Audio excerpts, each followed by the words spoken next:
I have beat my drill press to the point of, well, I kept tightening this and it looked better and better and was better and better until it wasn't. And that's the thread at the end. I got a new one. Gonna swap it out.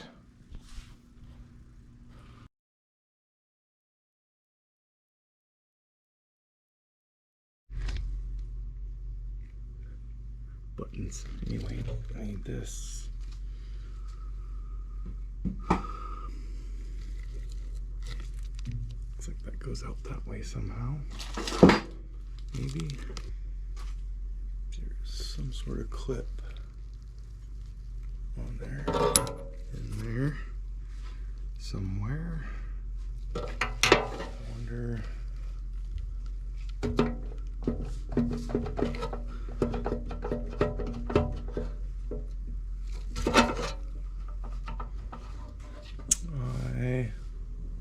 I think I need to take this top off. And you're in the way. Here's the 4 screws. Taking those out. And this should come off. And now we can see not much. Need to get in there and get whatever snap ring off. Not sure how well this will turn out, but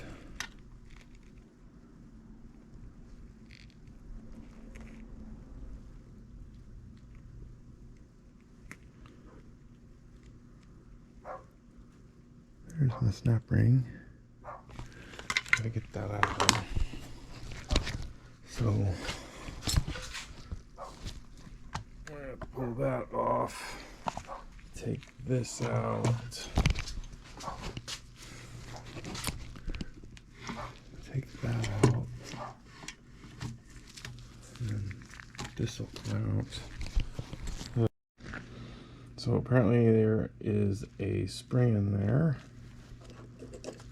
That was fun. Okay, I pulled this and the main shaft. So now, I don't know if we can see in there, but now I should be able to get the snap ring. And I'm going to do that now.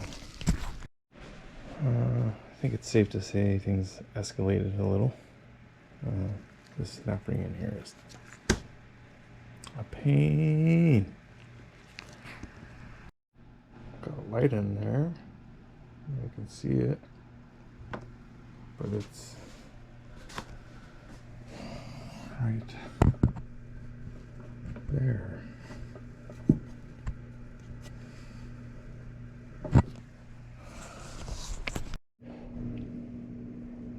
I bought this kit for these. Ended up having to use the straight one, but I got it out after I made the other tool longer. Oh, that was annoying. It's like I gotta knock the thing out. Yeah, I was able to knock it out with a hammer and my long broken Simca thing. But it is pressed on there. So I gotta get this bearing off and then I can start putting everything back together with a new one.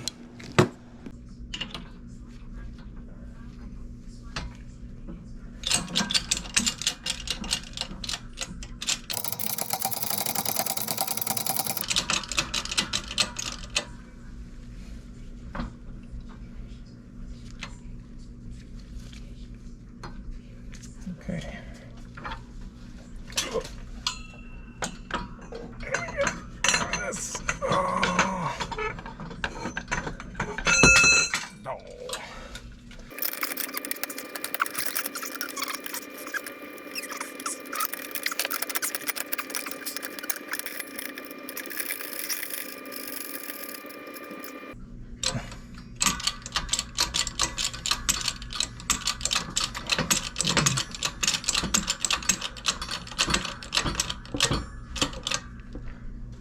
Don't know.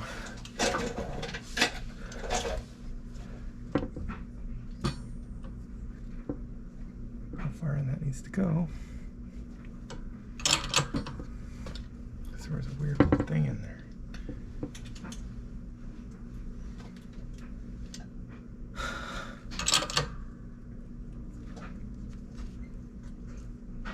I'll have to check it, I guess.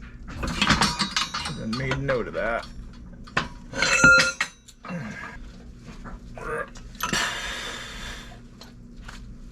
We got a good technique here, so.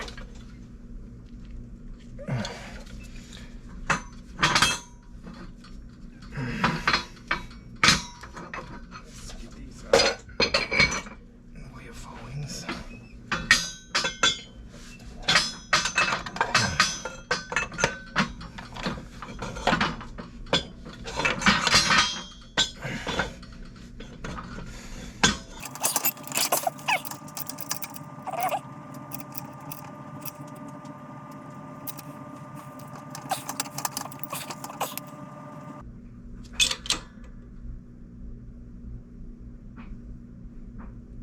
Riveting television here, I'm sure.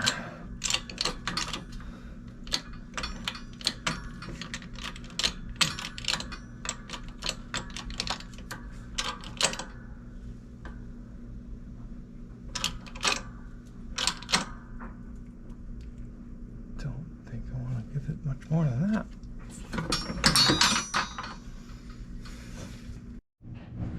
Use the ground and my socket, broken socket extension, and tap that along in there. And now it's, you can see, yeah, there, now you can see the groove. I'm gonna get the snap ring on there. Otherwise I think that bearing will fall out. So the handle in, it's pretty straightforward. Just line up the splines and set it to 0 or whatever. I don't know why. Never noticed, but that's backwards. So yeah, now I put the lid on and button it up. Now I need to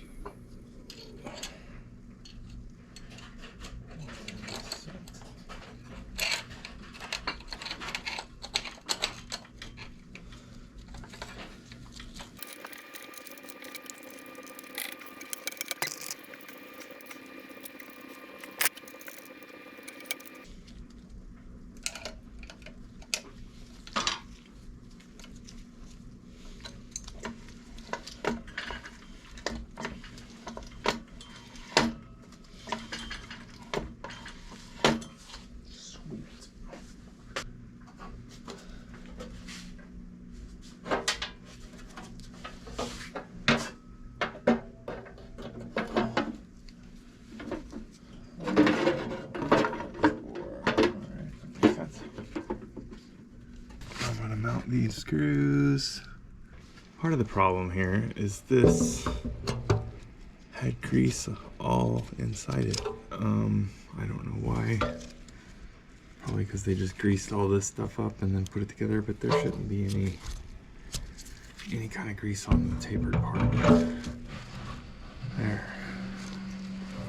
Now let's not break this when we tighten it.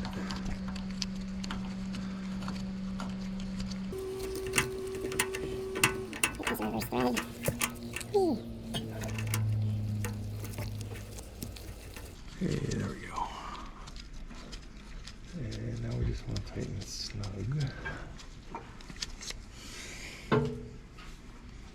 Not break it off like I did last time.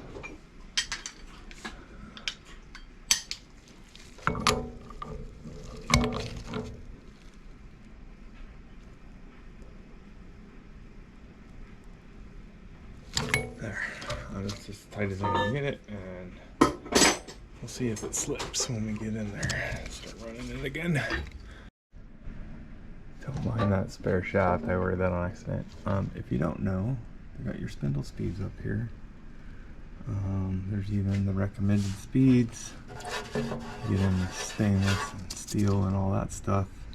and you really want to be going pretty slow.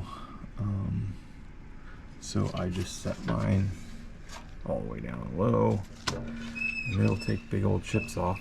I put some tight old belts on it and over tightened that nut and broke it. So that's where we're at, but now I got it back. I gotta reset up center to the base, and then I think I have my drill press back.